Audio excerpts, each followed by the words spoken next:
Hi, and welcome to the 2021 High School Sequoyah Masterlist presentation. My name is Amanda Kordelsky, and I served as chair of the High School Sequoyah Committee this year. I want to introduce you to our team members.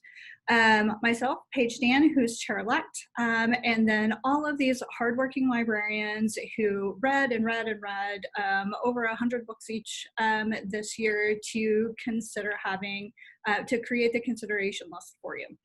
So this presentation is a little bit different than if we were in person. So what we have done is chunk our master list into 5 categories, and it's going to be a bit of a roundtable discussion where 3 Sequoyah members at a time talk about 3 books and exactly what they have in common. Not always genre, not always a problem novel, but we've kind of grouped them in really interesting ways. And then in between each of those segments, you are going to get a glimpse at our not quite Sequoyah list and the titles that almost made it. So it's really important to know that this year was a really, really great year for YA Lit. And it took you had to have a unanimous decision in order to make it onto the list. And so all of our not quites, they had one fewer reader or one no vote, or sometimes we have some really controversial ones and half the team loved it and half the team hated it. But those are interspersed between our 5 big segments. And then at the end of the session, you can follow the link to the presentation to go through it again if you like, a link to all of our promotional materials. And if you want to join the team, we are now open for applications, and you can apply to be on the Sequoyah team, and we would love to have you. And our next 3 books have a really great heroine all in common. Girls Save the World in each of these books. And we are going to jump right in, introduce our panelists, and then start talking about some great books with fabulous female characters. So Adrian, you want to tell us what library you're at and where you're from? Yep, I am Adrian Teague. I'm the teen librarian at Rudisill Regional Library in Tulsa. Okay, and how about you, Diane? Hello, I'm Diane Lynch, and I'm the high school librarian at Heavener High School. And Sarah, last one. Hi, my name is Sarah, and I am the teen librarian at the Owasso Library in Owasso. Okay, so let's start with Adrian. Which book are we going to talk about? Tell me about your book and why. Hold on, I've lost my book. Tell me why the heroine in your book is so awesome. All righty, I go. A Curse So Dark and Lonely by Bridget Kemmerer has Harper as the main heroine in this book. Harper finds herself in a fantasy land ruled by a lonely prince in a castle and a curse of a beast. The thing that makes Harper so amazing is that she doesn't let her cerebral palsy slow her down. So what kind of obstacles does she face? You just said that she has cerebral palsy. What is the main conflict that she has going on in this book? Okay, so first of all, she's found herself in this fantasy land.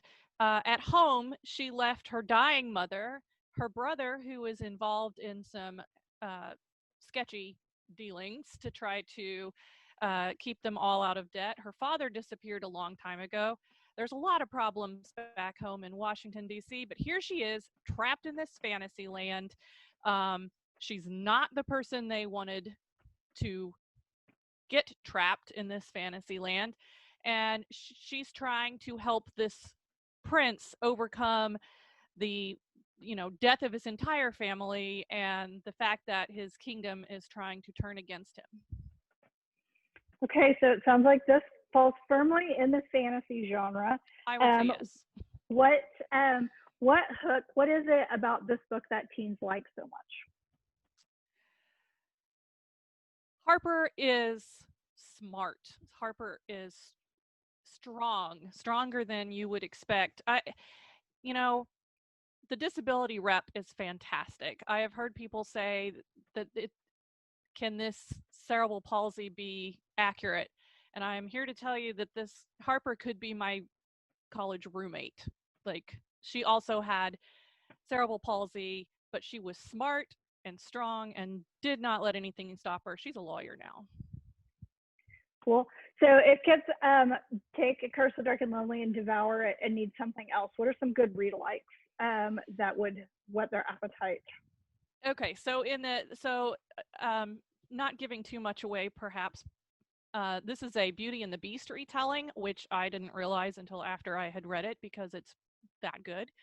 Other Beauty and the Beast retellings, there are many, but some good ones are Uprooted by Naomi Novik, which is even a milder retelling. Also, A Court of Thorns and Roses by Sarah J. Maas is kind of a Beauty and the Beast retelling. And then in the way of disability rep for cerebral palsy specifically, there is Wild and Crooked by Leah Thomas and Stoner and Spaz by Ron Kurtge. I don't know how to say that name. And other disability rep, we have Stuck in Neutral by Terry Truman and The Running Dream by Wendelin Van Draanen. Those are good books to see differently abled characters. Awesome. And is this a complete standalone or does it have a sequel? It has a sequel and probably at least one more. It might be a trilogy. It might go on into being a series. The next one is A Heart So Fierce and Broken, which kind of goes a different direction, but I liked that one as well. Okay. Thank you, Adrienne. Thank you. Okay, Diane, let's talk about your book. What about your title? Why is the heroine in your novel so fantastic? Mine is The Lady Rogue by Jen Bennett. And Theodore Fox, she's just so spunky. She's trying to find her missing father, trying to find the treasure that he was seeking, and then she's trying to do it alongside the boy who broke her heart. So lots of witty banter. It's a really fast-paced adventure, and there is a little element of romance. So what kind of obstacles is Theo facing as she goes through the book? There's her mysterious past. You know, her family lineage is something that keeps popping up, and she's unaware of some of those connections, especially to Vladley and Taylor, which is super interesting legend in its own right. She's trying to find her kidnapped father, and then, like we said, trying to work through her relationship with Huck and what family actually means. And then there's also a villainous secret society who is, trying to, stay on her tail and find out what she knows. Well, so what genre would you put The Lady Rogue into? I would call it historical fantasy, and then, like we said, there's an element of romance there. And why do teens want to read this one? I just think that they'll really enjoy Jen's. There's so much back and forth between Huck and Theo, and then such good language. It's a really fast-paced adventure. Lots of unexpected things happen. Flying an airplane in a snowstorm. Anyway, just lots of really good circumstances. Great. And what are some good read-alikes for Lady Rogue? I would say Gentleman's Guide to Vice and Virtue series. They has a lot of similarities to that. Just the whole series. Great. Thank you, Diane. Okay, Sarah, tell me about your book. Has a giant hatchet or axe on the cover. So what about Warrior of the Wild makes your heroine so unique and stand out? So Warrior of the Wild by Tricia Levenseller is an incredible, just like adventure fantasy book about Rasmira, and she literally does save her world in this one. They have this awful tithe that they have to pay, and she figures out she just figures it all out, and she crushes. She's killing monsters. She's showing up guys who are doing the same training of being a warrior that she is. She's just kicking butt and taking names in this book. It's fantastic. Cool. So what genre does Warrior of the Wild fall into? It's fantasy, but it's not a lot of magic. The fantasy mostly comes from like the monsters that are in her world. Cool. And why do teens want to pick this book up? Teens want to read this because it's incredible. This is, like I said, it's just fast paced, it's action. There is a little bit of romance, but it's mostly just, a really strong girl, killing monsters. I mean, what gets better than that? It's fantastic. And I really think that teens will enjoy just such a strong, amazing female lead. Good. Are there any good read-alikes that you would suggest for this one? Yeah, Adrienne Young has a couple. She has Sky in the Deep and This Girl the Sea Gave Back, and then The Boneless Mercies, which I super love, by April Genevieve Chopin, and Fury Born by Claire Legrand are all really good reader likes. Cool. These sound like really great fantasy books. I'll have to take a look. They are.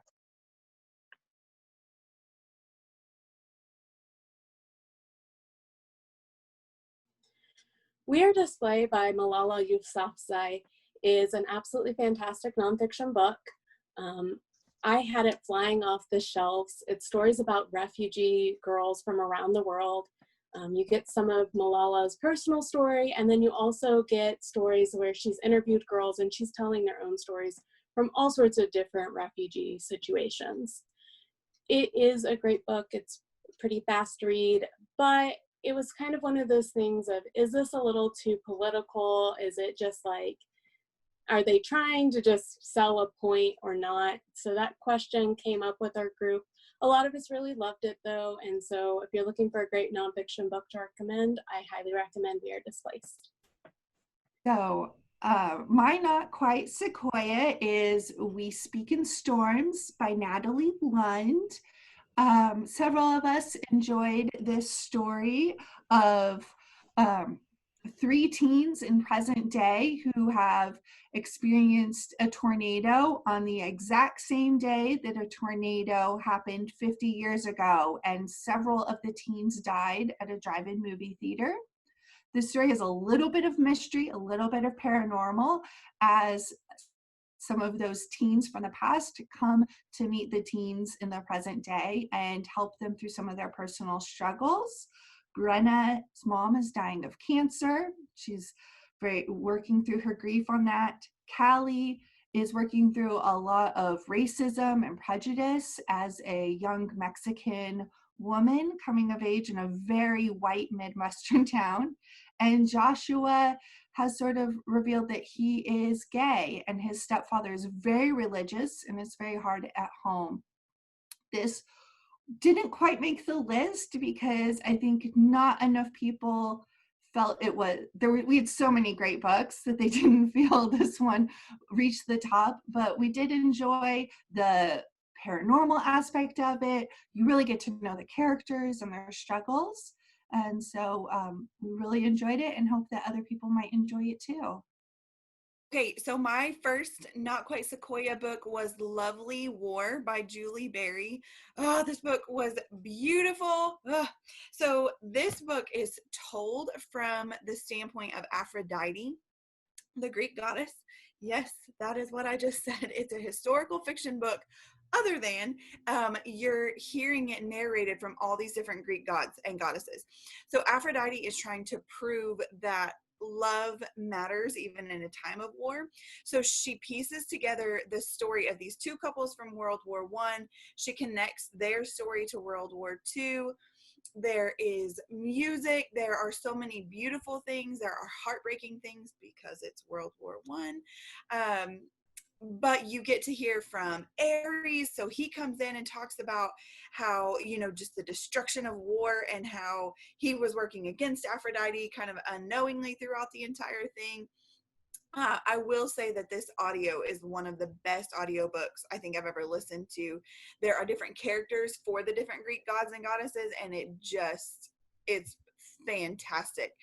So I think that the only reason this book didn't make the list is, like Shay said, we had a list that was so strong and so agreed upon that anything less than those 15, if we could have made a list of 20, there were probably several more that we agreed on too. This one and another book that had to do with World War I were kind of neck and neck, and they just didn't make the cut. But it wasn't because anybody was like, this book was so dumb. So my second book is Cold Day in the Sun by Sarah Byron. It's a story of a female hockey player. She has played on the male team her entire life. She played with her brothers when she was younger. She had 3 older brothers. And so she really had to be tough and had to be able to kind of stand on her own 2 feet to survive in that family. They're a very loving family. It's a very warm story in that way. But her senior year, she's supposed to be the captain. She is supposed to be the star of the team. And this joker from out of town who had won a state championship and everybody thinks he's the greatest thing ever comes in and is a co-captain with her. And so they hate each other. And of course, by the end, they're crazy about each other. And so just seeing her be a strong female and lead a team of men in this hockey team, and still be able to hold her own while she's sort of falling for this character. It's just a really sweet love story. One of the other readers on the team would come after me if I did not mention that music is a big theme in this book. So if you are a Foo Fighters fan, you will not be disappointed. So it's just a really fun story. Honestly, I think that it didn't make the cut because there's not just a ton of substance to this novel. It's just a light read. It's a great one to read after something like The How and the Why, after you're kind of like, oh, your heart. So it's a great read. It just wasn't quite, it didn't quite meet Sequoyah criteria. Welcome to our next segment where all 3 of these books, while their genres blend together, they all have a mystery at the heart of themselves. So I am going to let our panelists introduce themselves. We'll start with Emily, and then we'll just jump right into talking about our mysterious books that we have for this segment. I'm Emily Williams. I'm the Teen Services Manager with the Metropolitan Library System in Oklahoma County. Adrienne? I am Adrienne Teague. I'm a teen librarian at Rudisill Regional Library in Tulsa, Oklahoma. Hi, I'm Lisa Rowland. I am the Freshman Academy Librarian at Jinx Public Schools. Great. So what is the great mystery that each of your books are trying to figure out? What are your characters trying to solve? So in Catfishing on Catnet, we're trying to figure out why Steph and her mom are constantly on the move. So they move like every 6 months, and her past is really mysterious, and she's not quite sure. She knows there's a danger, but she's not quite sure why. Her and her mom are constantly moving around. You find out some more about her dad and how he's involved, and it's really suspenseful and fast-paced. So what else is our character struggling with in your book? It's really about, like, she has a lot of issues about making and keeping friends since she moves so much. And trust is a big issue. At one point, Steph and her friends befriend a sentient AI. And so there's a lot of drama about if that's a good idea or not, and what's going to happen, and how that AI gets involved in her real life. So what hooks kids about this book? Because I will say the cover is a little off-putting. So why is this an easy sell for kids? And the title's a lot too. So there's some really amazing supporting characters. And my favorite random storyline is there's an online community called Catnet, hence the title, Catfishing on Catnet. And users share photos of cats as currency. And that's where Steph and her online friends hang out. So it's got some really random fun elements like that. And like I said, the amazing supporting characters are really great. So do you have any great read-alikes? I'd say Hello Girls by Brittany Cavallaro has that really great kind of road trip, race against time element that this book also has. The Hive by Barry Lyga and Morgan Baden is a really good tech thriller. and maybe like an old school rec like The Adoration of Jenna Fox by Mary Pearson, which is about that is a good read alike. Yeah. That's a former Sequoyah book too. Yeah, on the middle school list. Awesome. Okay, Adrian, what is the great mystery that has happened in Spin? All right, so in Spin, DJ Parsec her real name was Paris Secord, and she has been brutally murdered on her spin deck right before a big party.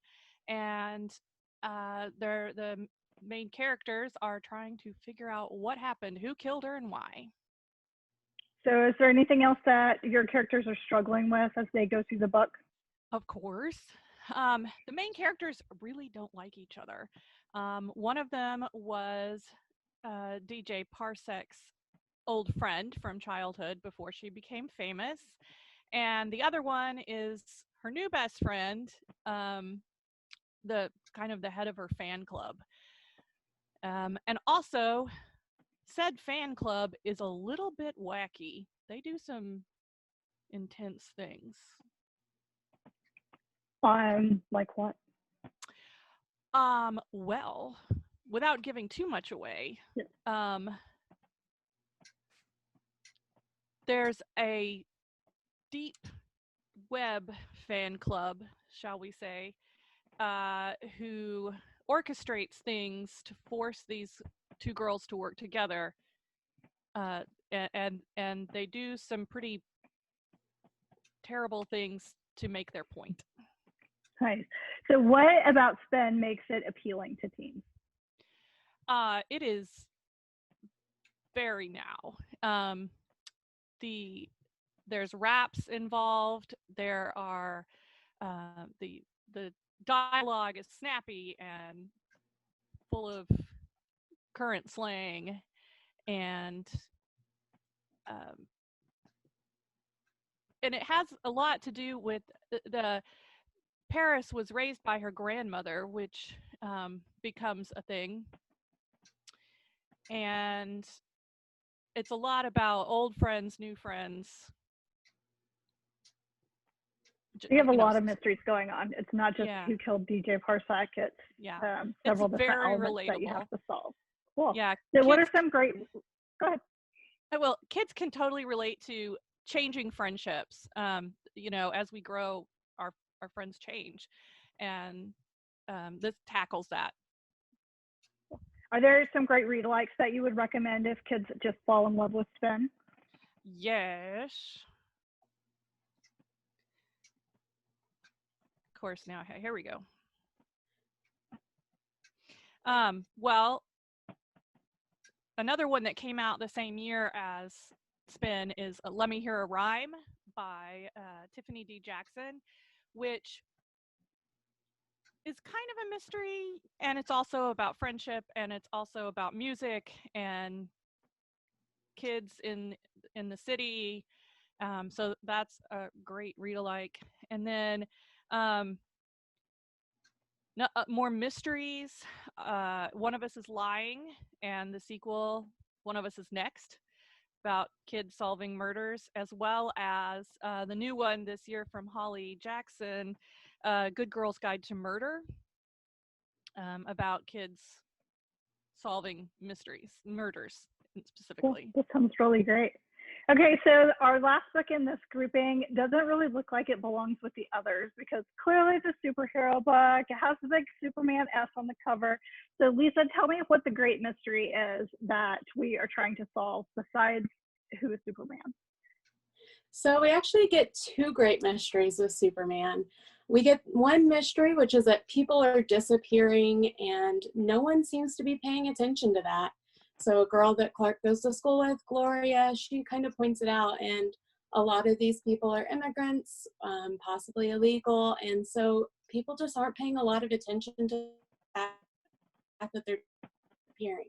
So you have Clark kind of learning his kind of investigative journalist side, discovering that, and trying to figure out what's going on, while he's also trying to solve the mystery of what's happening with his own body as he starts hearing things that are all the way across school. going that are developing. Cool. So are there other issues that Clark or some of the other characters are struggling with in the book besides trying to figure out what's going on in Smallville? So a lot of it is just coming into that sense of self and who is he? If he does have these powers, what can he do with them? What should he do with them? He's making some new friends, some familiar names like Lex Luthor, and what exactly is going on there?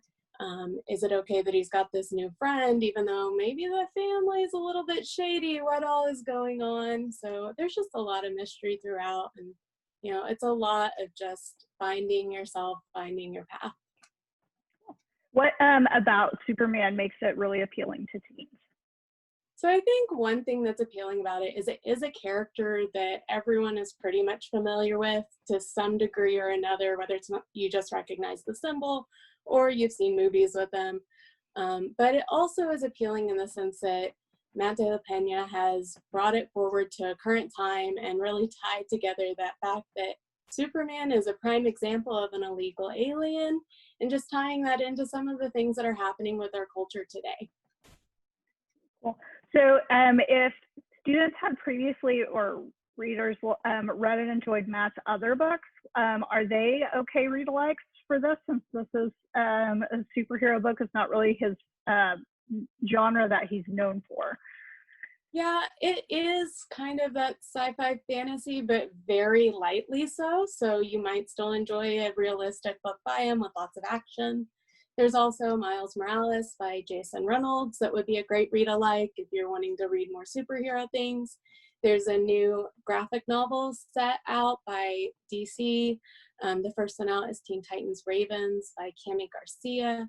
So there's some more coming into the sense of self for a superhero. And then if you want to tie it with something that might actually be nonfiction, you could look at We Are Displaced, which is stories about refugees. And, you know, Clark himself was a refugee. So there's a connection there. Well, thank you three for joining me.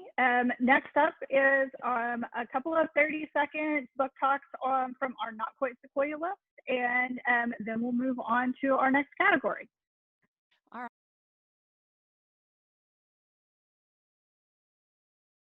Right. Sky Without Stars by Jessica Brody and Joanne Rendell. This retelling of Les Mis is set on a planet where humans fled when the Earth was collapsing. The main players include a common street rat girl who passes as a boy, a girl who only recently emerged from her underground bunker, and the grandson of the guy in charge of the government. I loved the characters in this book. I loved the way the characters demonstrated the original characters from Les Mis and how it's changed in between from Earth to the space. The main reason it didn't make it to the Sequoyah is because it is large. It is over 600 pages. Sherwood by Megan Spooner. In a moment of desperation, Marion, Maid Marian of Robin Hood fame, puts on the cloak of her dead fiancé, Robin of Locksley, to rescue a man from harsh punishment. Now the whole community thinks the ghost of Robin is back to punish evildoers. How long can she keep up the charade while Guy of Gisborne is sniffing around? I loved this book because Marion grows as a character throughout the book. At first, she doesn't know what she's doing. She's bad at it. Well, not terrible, better than I would be. But she's, you know, it makes mistakes. And throughout the course of the book, she gets better and better and better and does not need no man to save her. Okay, so The Merciful Crow by Margaret Owen is an absolutely fantastic book. It's kind of hard to talk about quickly because there's all these different casts themed on different birds. So you are born into a cast. It could be peacock, it could be phoenix, it could be crow. And so our main character, Phi, is a crow. And she is training to be one of their next leaders of their clan. And one thing that they do is they take in this prince and his bodyguard, and they're trying to get him to his aunt and therefore safety because maybe the other rulers are kind of against him. People want to take the throne. So they're traveling, and the prince and his bodyguard have to travel with them as crows. And during this time, they get to experience what life as a crow is really like, which is dropping everything to answer plague beacons, being put in these horrible and dangerous situations, and just being treated absolutely awfully. It's actually a super timely read because how all of this translates is, while there's not specific races mentioned, it's all about racism and microaggressions and them experiencing what life is like for this other caste. And so there's a lot of really good discussion points with it, with the current climate. I don't think it had enough readers to make the list, is one of the reasons why it's not on there. But also the romance storyline that ended up being in the book isn't the strongest, so it kind of detracted a little bit from the overall story. The Pioneer by Bridget Taylor is a super fast-paced, awesome sci-fi book. She's going into space on this vessel called the Pioneer. Her mother is the captain. And so Joanna, or as she goes by Jo, she was going to be one of their pilots. There's a really bad accident right before they leave. She gets healed up enough to go, but she can't pilot right now. So when they land on this planet, Tau, she's kind of exploring, and as she explores, she finds that, well, the research vessel that was supposed to have already left the planet is still on there. And while they said that this was a good planet that Earthlings could inhabit, there's actually already 2 different species of alien life on there. It's a really richly developed world. The 2 species are very different from one another, but there's a lot going on there. It was, I'm pretty sure, just not enough readers. It is pretty fast-paced, lots of action, and book 2 is already out, so check out The Pioneer and The Survivor. They're both very enjoyable. Okay, we're here to talk about authentic voices. So I'm going to have the panelists introduce themselves, and then I will ask them some questions. So Shay, why don't you introduce yourself? I am Shay Caban, and I work at the University of Central Oklahoma. Great. Amanda? I'm Amanda Kordelsky. I am currently the Director of Libraries and Instructional Technologies for Norman Public Schools, but before July, I was one of the high school librarians for Norman North. Paige? Hey, I'm Paige Dan. I am the district librarian for a small district in Shawnee, North Rock Creek. Okay, let's start with the how and the why. Shay, tell me about the struggles. Oh, the how and the why is Amanda. Sorry, let's talk about the struggles the characters in this book face. So The How and the Why by Cynthia Hand is really a beautiful book that's told in 2 different voices. Our first person is Cass McMurtry, and she is just turning 18. She has always known that she is adopted and has never really felt that pull to look for her birth mom. But her adoptive mom is having some health issues and is really pushing to make sure that Cass understands that it's okay for her to want to investigate where she came from. And she decides to work with her parents and her cast of really awesome friends to find out more about her birth parents. The other part of the story is told in letters written by a woman named S, who is at a home for pregnant girls and is writing these letters to her unborn baby. And she's basically explaining how she came to be there and why she's decided to give up her baby. So the only clue that you have are in the letters, because she makes it very clear that she doesn't want, people can't know who she is. And they are interwoven with Cass's story. So S is struggling with a teen pregnancy and issues with her family and giving up her child. And Cass is struggling with really her identity and how she fits with the world. Great. And how is this an Own Voices novel? So the end note at the end of this book is really fascinating. Cynthia Hand talks a lot about her journey as an adoptee, and while her story is not this story, it is a very similar story to one that when she was looking for her own birth parents. What genre does this connect to? So I put it in realistic fiction, but you have S writing these letters, which were written 18 years ago. So you have just, you know, a tiny touch of just barely historical fiction, but for the most part, this is a realistic fiction book. And why is this a super compelling read? So this was one that I picked up and just completely devoured, both Cass and S. And S is very salty. She is not happy about her situation and how she ended up. And so she is really frank and honest, and her insights on all of the other girls in the home are really interesting and compelling. And then Cass, you just love her. She has this just has this great family, and it's good to see that even in great families, you can have issues and struggles and things that you have to overcome, even when people on the outside think that your life is perfect. So it's a really easy sell to kids, especially those who like the potential tearjerkers. This isn't a sob your heart out book, but it definitely could bring a tear to the eye. Yeah, I think several of us cried on while we were reading this one and kind of warned everyone like, hey, maybe pair this one with another light book that you're reading to try to balance it out, because it definitely made several of us cry. That is beautiful. What great read-alikes do you have? So I love a former Sequoyah book, Far From the Tree by Robin Benway. If you had kids who love Far From the Tree, they will also really like The How and the Why. And then an older book that I don't feel like really gets the fanfare that it deserves is How to Save a Life by Sarah Zarr, which also follows a family who is adopting. They are all in the same house, but the pregnant teen comes to stay at their family, at their home while before she delivers. So they have a lot of really interesting parallels. Awesome, thank you. Let's talk about refraction next with Paige.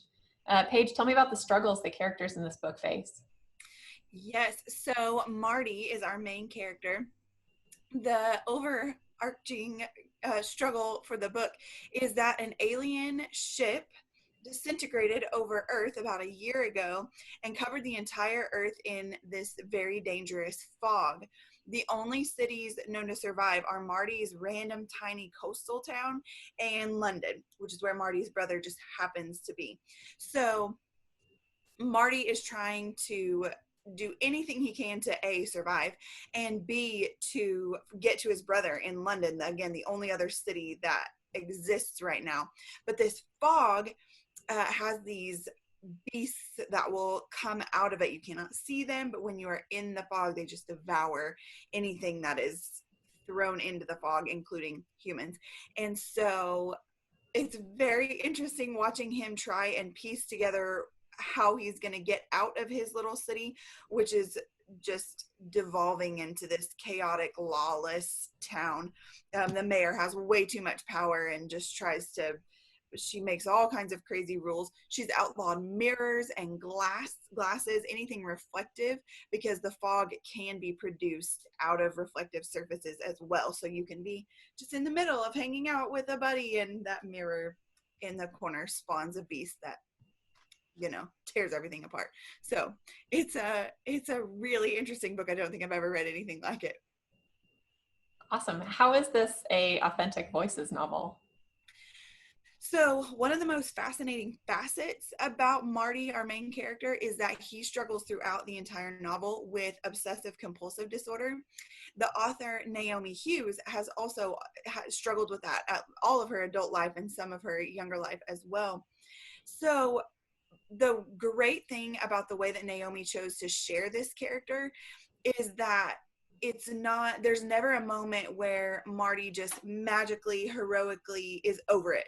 He doesn't just not have to deal anymore with OCD. So the entire time that he's walking through all of these crazy, horrific scenarios, he is struggling with obsessive compulsive disorder, and he's having to lean back on the treatment that he had already received and learn how to walk in that OCD, even though he's already had treatment, he's already been diagnosed.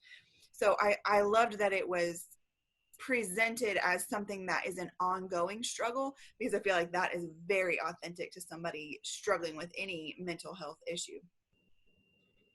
So what genre does this connect to? I think we know the answer. Yes, it is science fiction. But I will tell you, before my time on the Sequoyah committee, I would have said I don't read sci-fi. Ugh. And this is light enough sci-fi that if you don't want to just talk about aliens and spaceships and pew pew all the time, you can read this book and genuinely enjoy the story. So why is this a compelling read for teens? Marty's struggle to find his brother, his struggle to figure out where he fits into this world, his struggle to be alone. He is alone in this, again, lawless land. And then he has a friendship with Elliot, who's another great character to read about. They hate each other, but then they have to lean on each other to survive. And so there is just a twist on every page. It just is so readable that you just don't want to put it down. And so the struggles that he faces are just so unique and interesting that it was a really easy read. Do you have any great read-alikes to recommend? I have thought of read-alikes for this story. I truly have never read anything that compares. So some other lighter science fiction that we read after Image, we read 2 years ago. It came out in 2018, which was Naomi Hughes' first book. And that's got some light science fiction aspects to it, some time travel to it. Male Friendship would be another, you could kind of go read alike in that direction. So things like Darius the Great Is Not Okay is a big favorite. But as far as just this book is so much like that book. I really have struggled to come up with something. It's a unicorn. It is. It's what makes it so great. Yeah. Right? Awesome. Thanks, Paige. Let's talk about Birthday with Shay. So tell me about the struggles that the characters in this book face.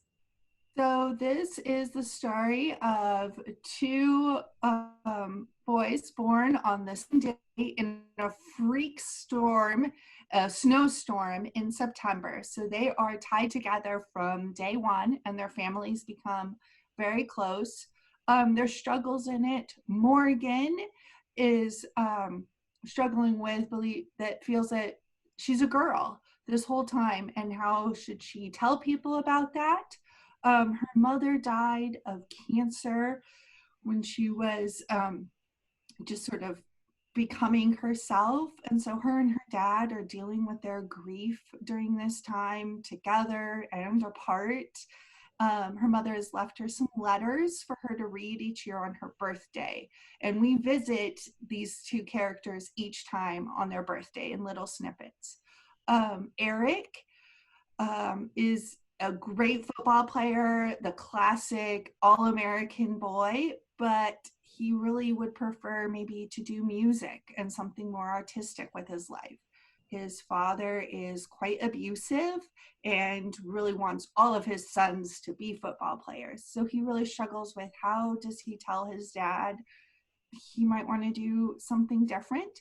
And he's also dealing with some feelings of affection for Morgan, which he's not sure how to deal with, since Morgan hasn't shared that she feels a girl deep inside. He thinks maybe he likes a boy, and that's another struggle for him too. How is this an Own Voices novel? Both of these are told from the first person view. They're very personal, they're very emotional, the characters are very complex, so you get to know them. The author herself, Meredith Russo, as it's explained in her bio, started living her true life as a woman in the late 2000s. So it's very much a personal story and an own voice. What genre does this connect to? This is very much realistic fiction, a coming of age story, and it's also a romance, a very slow burning romance that till the last page holds you. So it was very, very sweet overall. Why would this be a compelling read for teens? Well, I think one, there's a great romance. It's beautiful between them. Um, as I said, the characters are very complex. You really get to know them and their feelings. The style of just visiting the characters on their birthday from their 12th birthday to their 18th birthday, it reads very quick. It's a very fast read. The style is unique in that you want more about that year, but you just get that little bit.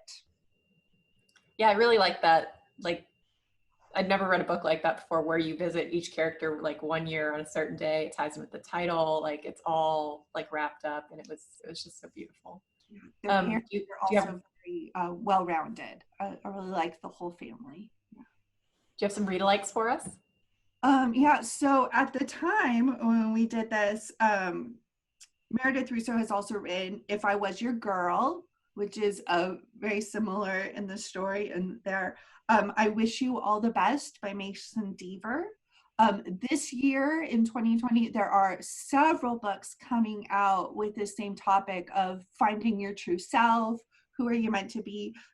Felix Ever After by Case and Kalinda has gotten a lot of great reviews. So I'd say there are some prospects, but this year is going to be a really good year for books exploring your true self and what it means in your sexuality.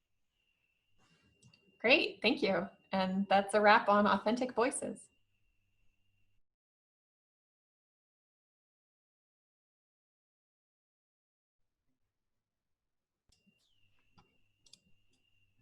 Great. So, and then on to Emily. Hey, my Not Quite Sequoyah is Bloom by Kevin Panetta and Savannah Ganoushou.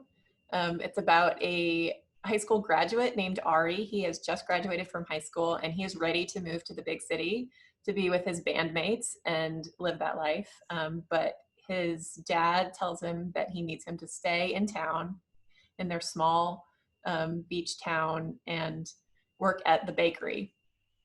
So he reluctantly does so, but he's really resentful about it. And he ends up trying to kind of search for a replacement employee so he can go hang out with his band in the city. He starts training a boy named Hector, and Hector's really awesome, and they fall in love. And it's just a really sweet, beautiful story. It's a graphic novel.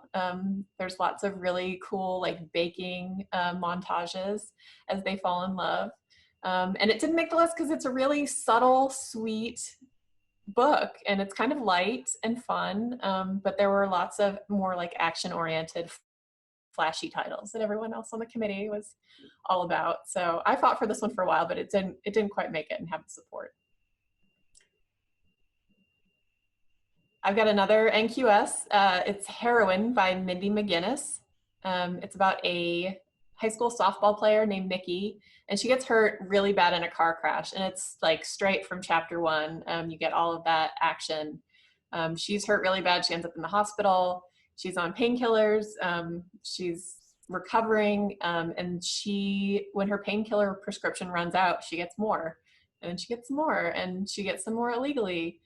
And she ends up getting to the point where she can't really function without painkillers, and it gets to the point where the drugs that she's on aren't helping as much, and she's really worried about keeping her athletic scholarship and keeping up with school and everything. There's a lot of pressure on her, so she starts doing more drugs to keep playing, and really gets to the point where she's doing hard drugs and like stealing money.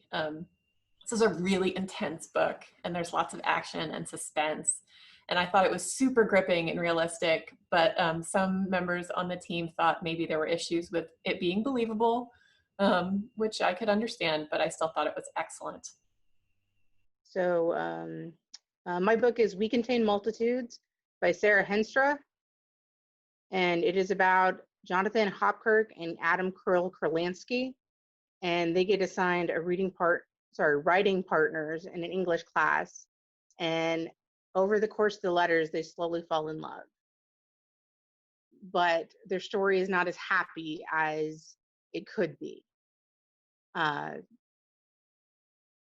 It is so good and so wonderful, and it is a mix of a beautiful love story between these two boys, but it's also filled with different types of bullying, homophobia, betrayal. And the only reason it didn't make the list is there weren't enough readers. Also, it was sort of a love-hate relationship with the book. You either loved it or you hated it. And I happen to love this.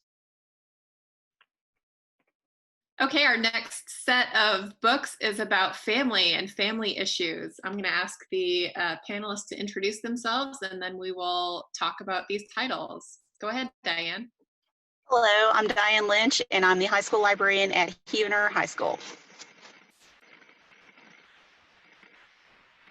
Amanda? Hi, I'm Amanda Kordelsky. I'm the outgoing chair of Sequoyah, and I'm the director of libraries and instructional technology for Norman Public Schools. Becca? Becca Pasica, teen and adult service librarian. All right. Diane, let's start with you. Talking about Call Down the Hawk. What is the main character struggling with in your title? Ronan Lynch is the main character, and he's struggling with issues with his creativity. He's also really concerned about his family's safety, and then their mysterious past. He's trying to save those he cares about from the evil forces that are trying to destroy them. So we've got a lot of different genres in this kind of catch-all family category. What genre does your book fall into? I believe that it falls mainly into the fantasy, and then there's also quite a bit of adventure. So it's a really fast-paced, lots of really neat legends interspersed in it, beautiful language. What is it about Call Down the Hawk that really hooks teens in? I think that as Ronan's searching, and several of the other characters, as they're all searching for their identity, circumstances are going to keep readers immersed in it. Beautiful, like we said, she's always got such beautiful language that I think that will just really keep them hooked in. Do you have any read-alikes for this If title? I was going to suggest anything, it would be start with the Raven cycle and just blow through the whole thing because it's lovely. Anything she writes is really, really great. That's great. Amanda, Last Bus to Everland. What's the main character struggling with in your title? So my main character, his name is Brody Fair, and he's kind of you think at the beginning, a typical middle child. He's overshadowed by his super high achieving brother and his younger sister. But he doesn't really feel that he fits or belongs anywhere. He kind of has begun to think that if he disappeared, that none of his family would really even miss him, and he's not really an integral part of his family. He's drifting away from his best friend at school and really having a hard time with the bullies that live in his neighborhood. So he just feels like he doesn't belong anywhere. And what genre is your title in? So this is kind of a pick a genre book. So you have a lot of the problem issues with a realistic fiction book. Brody struggles with his identity. His family is also dealing with some mental health issues with his father and a lot of poverty. But then you have this fantasy element, because when Brody meets Nico, who becomes his best friend, Nico introduces him to this world called Everland that is only accessible through a magical door that appears at 11:21 in the evening, only on Thursdays. So for the most part, you're realistic fiction, but then once he steps through that world into Everland, you're into a fantasy realm. So there's family, and then there's found family in this book. What really hooks teens for this title? Brody is a really relatable character. While his issues are really large, and it's easy to identify with some part of Brody, all of the different struggles that he's having with his family. But just the unbounding realities of Everland, that it becomes whatever you need it to be. And the people that he finds there makes you just want to keep reading and reading. It's set in Edinburgh in Scotland, and the audiobook is a Scottish reader. And so that is also a huge hook for kids, because you just have this amazing sense of place as you're reading it, and just want to keep on going. Very much like Call Down the Hawk, where you're sucked in by the language and the characters and their experiences as they're going through them. Do you have any great read-alikes that you'd suggest? So this book is really unique. So it was kind of hard to find some read-alikes. Belvar by Meg Wolter is a book where the main character also finds a different reality in a different place and is struggling with a lot of the same issues that Brody is. And then The Summer of Salt by Katrina Leno. And then, of course, Peter Pan, because you have a shout out to Everland is very much kind of a cross between Neverland and Narnia. So Peter Pan or Narnia would also work as well. That's great. Thank you. Okay, moving on to Sorry for Your Loss. Becca, what's the main character struggling with in your title? Pup Flanagan struggles with grief and loss of his older brother. And his brother was only the one that made him feel like he was worth anything.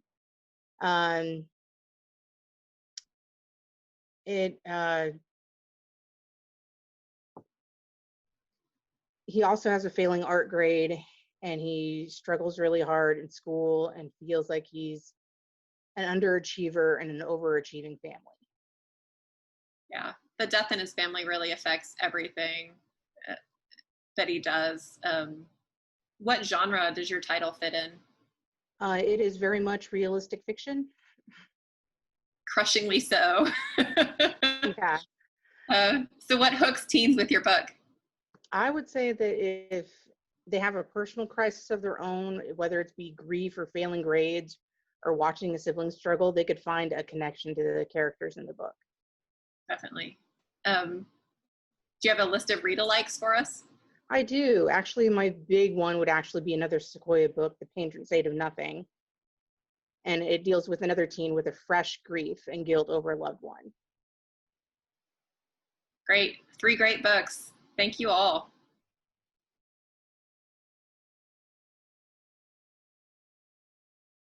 All right.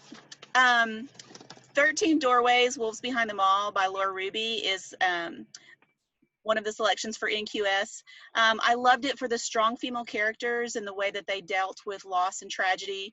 There was a ghost story that was woven in so beautifully that you almost did not understand the supernatural aspect of it.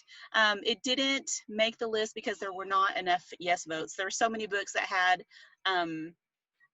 the whole team loved it. So this one was just one that had fewer than, everyone. So that was good. The second one is The Guinevere Deception by Kirsten White. What I loved about this is the Arthurian legends. I'm a huge fangirl for that. But it had lots of elements from the older stories, the myths and things that come down from about the Fae. I love the characters, the way that this is what changed everything up, and you can kind of see like a new story, bringing forth. It's part of a trilogy, and so I love that as well. The great thing about this one is I don't hate Guinevere in this particular retelling, so that is a nice change for me. So anyway, like we said, not enough yes votes for this one, but you should definitely pick it up. That's it. And the second book is just about to come out, right? I know, I'm so excited. Yeah. All right, great. Thank you very much. You're welcome. My Not Quite Sequoyah was The Grace Year by Kim Liggett, and I absolutely love this book because it dealt very heavily with female relationships and how they can build you up or they can definitely tear you down. And it was not on the Sequoyah list because there's a romance that kind of took away from that a little bit, but I think that the underlying themes and things that are going on in the novel way outweigh that. So yeah, Grace Year by Kim Liggett. My next Not Quite Sequoyah is Dig by A.S. King, and if you know anything about her, you know that this book is going to be wild and surreal, and it definitely delivers on that. It won a Prince, so I highly recommend it, and it is about 5 teenagers dealing with the racism that has existed in their families for generations. It's a tough read, but it's really great, and it did not make the list because the readability, the beginning is kind of hard to get into. It's worth it, but it's set up well, it's A.S. King. It's set up in a real interesting way. And so I highly recommend Dig by A.S. King. Sweet. Did you feel completely vindicated when it won the Prince? I absolutely You fought really did, hard for because this book. I fought for this one every single month. I thought it was just fantastic. It's so hopeful for the next generation and combating systemic racism. And it's, yeah, you've got to read this one. It's so great. Great. Well, thank you, Sarah, very much. Okay. Our next group of titles is about belonging, family and culture, that kind of thing. So I'm going to have the panelists introduce themselves. Amanda, do you want to go first? Sure. I'm Amanda Kordowski. I am currently the Director of Libraries and Instructional Technologies for Norman Public Schools. But before July 1st, I was the teacher librarian at Norman North High School. Okay. And Sarah? Hi, I'm Sarah Dawson, and I'm the teen librarian at the Owasso Library in Owasso. Great, thank you. So let's get started talking about our books. We have Patron Saints of Nothing. Amanda, what issues is the main character struggling with in this novel? So we have two different issues that our main character Jay is struggling with. First, he is a senior in high school. He knows he's going to the University of Michigan in the fall, and he's pretty conflicted. He comes from a family of very high achievers, and he just doesn't love what everyone thinks that he's going to major in when he gets to Michigan. And then he also feels conflicted because he is Filipino American. And everybody just assumes that he really leans toward the white side of his family because his dad is Filipino, and Jay hasn't been back to the Philippines since he was like 10 or 11. So you have this kind of conflict with what's going on with him personally. But then right before spring break, he gets this devastating news that his cousin June, who lives in the Philippines and is very, very close in age, they're just a couple weeks apart, has been killed as part of President Duterte's war on drugs. And so you also have this mystery going on. He ends up going back to the Philippines for spring break to stay with family, and try to find out what happened to June because his family just wants to like pretend June never even existed. And Jay isn't okay with that. So you really have two different conflicts going on throughout the book.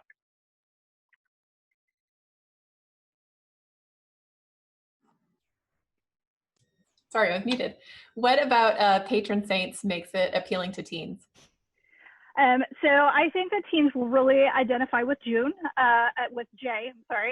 and the conflicts that he has, feeling like he doesn't fit in, and then just the compelling mystery of what happened to June. Why is Jay's family behaving the way they are?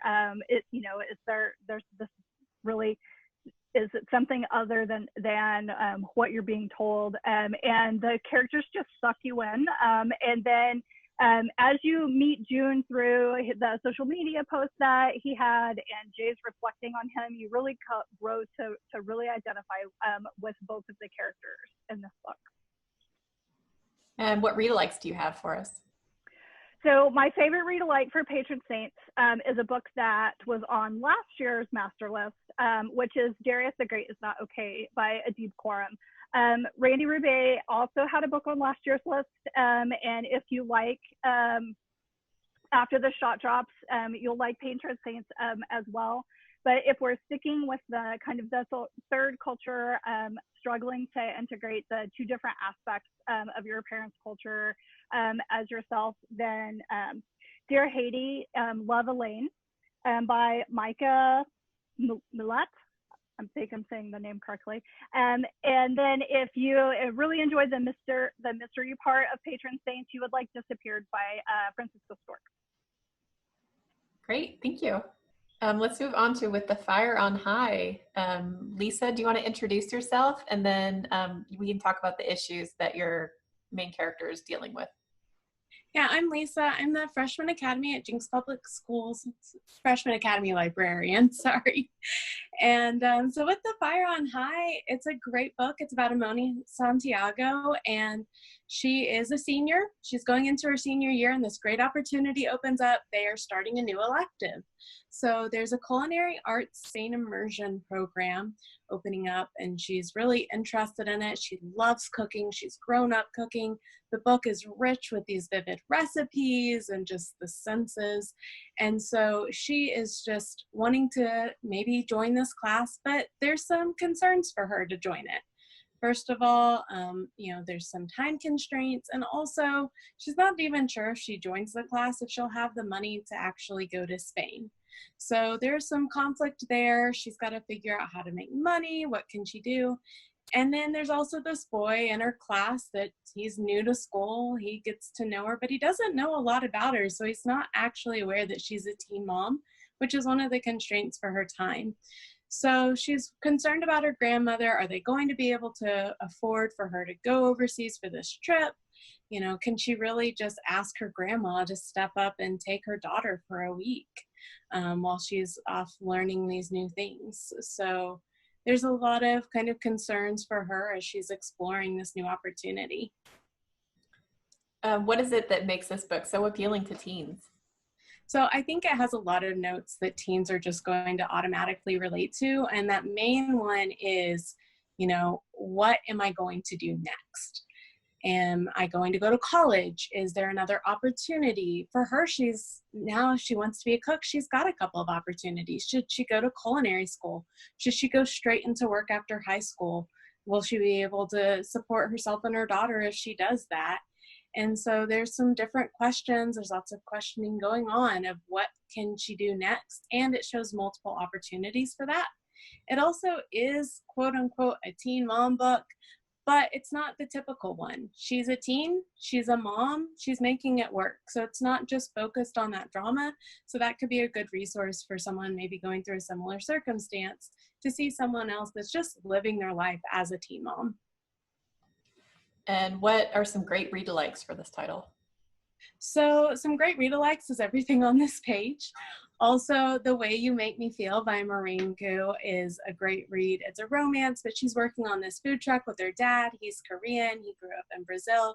So he's got this great fusion cuisine that you read about and just makes your mouth water. Also, a great connection for your curriculum is anything that has to do with careers. This is looking at different options, different pathways, so you could tie it into some of your curriculum.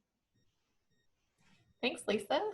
Let's talk about On the Come Up with Sarah. Tell us some of the issues that your characters are struggling with in this novel. Okay, so On the Come Up by Angie Jackson has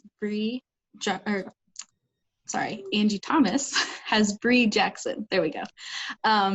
And her family is struggling. Her brother has a college degree and can only find a minimum wage job. Her mom is a recovering drug addict and just lost her job. So she's dealing with poverty, and she's also dealing with, the legacy her father left behind.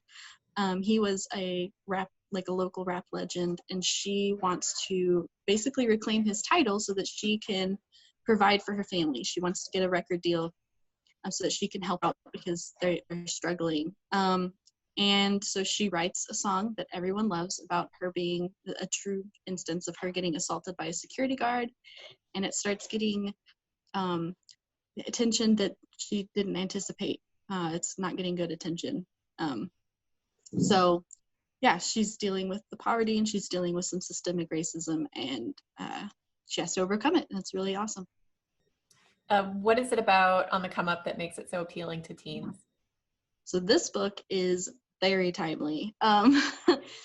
This might be the most timely book on our list right now because it is dealing with huge instances of systemic racism, and but it's also very hopeful. It's not, it does talk about things, that they can actually do to help themselves and what we could do to help them. And yeah, it's just very good. Also, it's by the same author as The Hate You Give, which teens we know loved. And I think this one is much better than The Hate You Give even. So yeah, there's a lot of appeal going on in that. Great. Yeah, The Hate You Give was on our list last year. in 2019. So that's obviously a great read alike for this title. But are there others that you could recommend? Yeah, so Let Me Hear a Rhyme by Tiffany D. Jackson is really good. It's about 90s rap, and it's kind of got a little mystery, but it was really, we all love that one too. Rainy Patel in Full Effect by Sonia Patel, Gravity by Sarah Dimming, Spin by Lamar Giles, which is also on our list and also deals with music, but it's got way more of a mystery element. And then Freedom's Just Another Word by Caroline Stellings. Great, thank you. So those are our titles about belonging. We had a lot of really great realistic fiction on our list this year, and these are 3 of the best.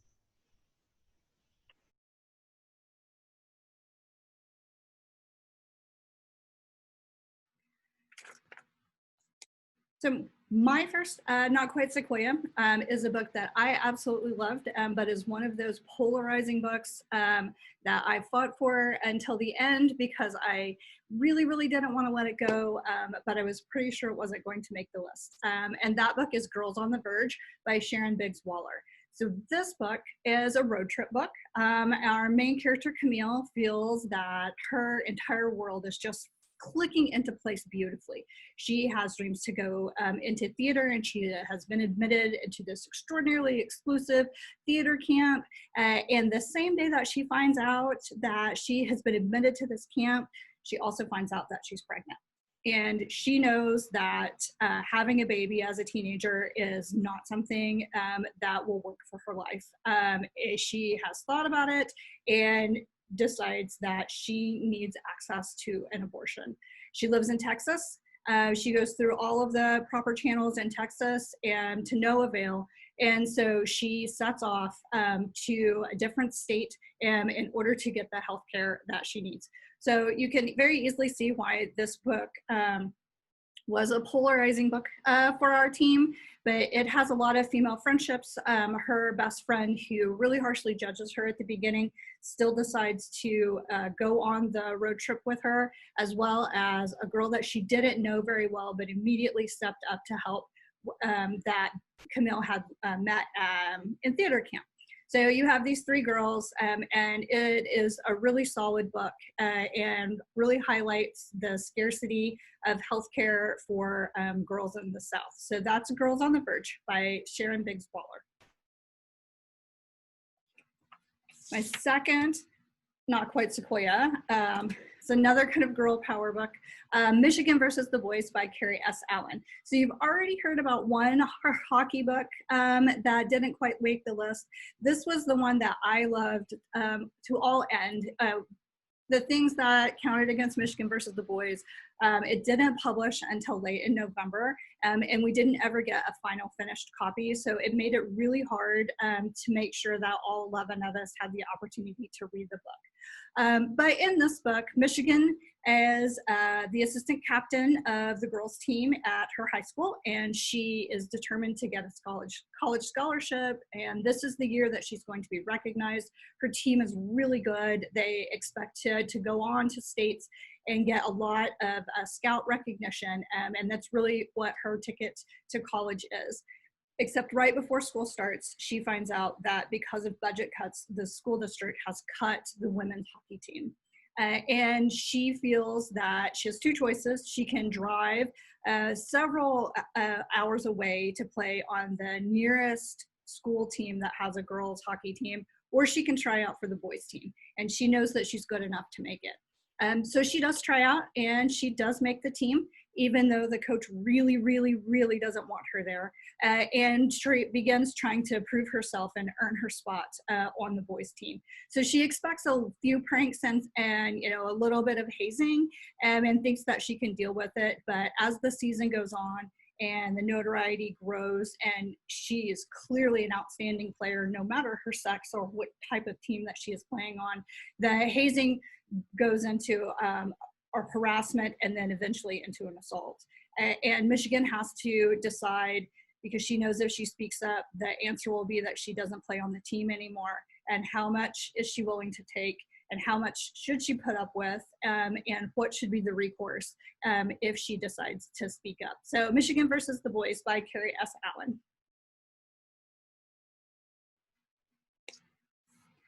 My final NQS is The Music of What Happens by Bill Koenigsberg. So this might be one of the most polarizing books. I will say that several of our team members started listening to the audio to this book, which is apparently not high on anybody's list. I loved this book. I thought it was a beautiful story. You have two boys, Max and Jordan. And on the surface, it looks like just kind of a meet cute, run a food truck, fall in love book, but it really has so many more layers than that. Max is super chill. He's really popular. He has this fantastic mom who understands him. He is out and proud, and everybody always wants to know who Max is dating. But Max has something, a secret that he hasn't told anybody because he is still trying to process an encounter that he had with an older boy that he is really struggling to understand exactly what has happened to him. And it is beginning to affect his friendships and his decision-making in other areas of his life. Now, Jordan is the opposite of Max. Where Max has everything together, Jordan does not. Jordan is also gay and out, but he is really awkward. He has never had a boyfriend. He's never been kissed. His friends are slightly toxic and not super supportive. And Jordan also has a secret, and that is his mom, who really fell to pieces after his dad died, is beginning to spiral again. And she has told him that they're in some financial trouble and are going to lose their house possibly. And so Jordan comes up with this idea that he's going to take his dad's old food truck around in the Arizona summer and make enough money to get his mom out of debt. So Jordan and Max become these unlikely food truck allies as they're trying to make a go of it in the food truck industry and really become friends and help each other work through their secrets. So there's a little bit of romance in the end, but really we're looking at what Jordan and Max can do to each deal with their own issues. And that's it. That is our last NQS. I hope that you enjoyed our presentation. Please reach out if you have any questions. And as promised, here are the great links that you can go to. The top link gets you to the presentation that you just watched. The middle link will get you to all of the promotional materials for all three Sequoyah lists, including the master list and the NQS annotations.